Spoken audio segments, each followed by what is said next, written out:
بیر کراچی بیرسٹر مرتضی وہاب کا کمال، ریلوے کی زمین پر بنا دی جدید سڑک اور پارکنگ، عوامی سہولت کو دی پہلی ترجیح۔ جہاں ادارے خاموش تھے وہاں میئر نے بھرپور قیادت کا مظاہرہ کیا، یہ ہے اصل ویژن، اصل خدمت۔ کراچی کے علاقے اورنگی ٹاؤن 10 نمبر الفاروق سوسائٹی میں پانی بجلی کی عدم فراہمی پر علاقہ مکین سراپا احتجاج ہیں۔ علاقہ مکینوں کا کہنا ہے کہ ہر ادارے میں درخواست دینے کے باوجود ہمارے علاقے کے پانی کو بحال نہیں کیا جا رہا۔ علاقہ مکین یہ بھی کہتے ہیں کہ دیگر علاقوں میں اسی لائن سے پانی کی سپلائی جاری ہے، مگر ہمارے اپنے علاقے میں پانی نہیں آ رہا۔ ٹینکر مافیا ہم پر مسلط کر دیے جاتے ہیں، مگر ہماری اپنی لائنوں میں پانی نہیں ہے۔ خدا را حکام بالا سے اپیل ہے کہ اورنگی ٹاؤن پر نظر ثانی کریں، ہم پانی کی بوند بوند سے ترس گئے ہیں۔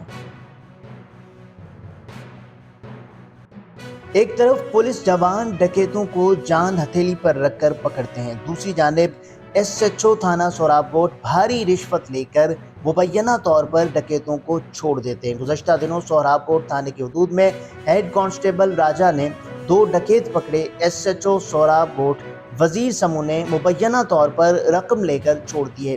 ہیڈ کانسٹیبل راجہ کا ویڈیو میں اپنے اعلیٰ افسران سے نوٹس لینے کا مطالبہ۔ کراچی کے جناح اسپتال میں نیم بے ہوشی کی حالت میں منتقل کیے گئے معمر شخص سے 2 بھارتی پاسپورٹ برآمد ہوئے ہیں۔ خبر کے مطابق پولیس کا کہنا ہے کہ معمر شخص شام 6 بجے پارکنگ پلازا سے بے ہوشی کی حالت میں ملے تھے۔ معمر شخص کو ریسکیو ایمبولنس کے ذریعے جناح اسپتال منتقل کیا گیا تھا۔ برآمد ہونے والے پاسپورٹ جدہ سے جاری ہوا ہے۔ پاسپورٹ پر حیدرآباد اے پی کا پتہ درج ہے۔ ملنے والے دونوں پاسپورٹ خاتون کے ہیں جن کی میعاد 2028 تک ہے۔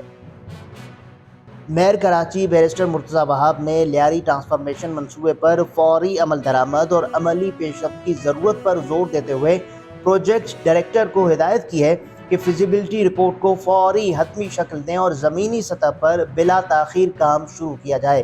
لیاری کی تبدیلی صرف وعدہ نہیں، ہماری ترجیح ہے۔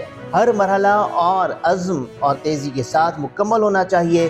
منگل کو یہاں اپنے دفتر میں لیاری ٹرانسفارمیشن منصوبے پر پیش رفت کا جائزہ لینے کے لیے اجلاس کی صدارت کر رہے تھے۔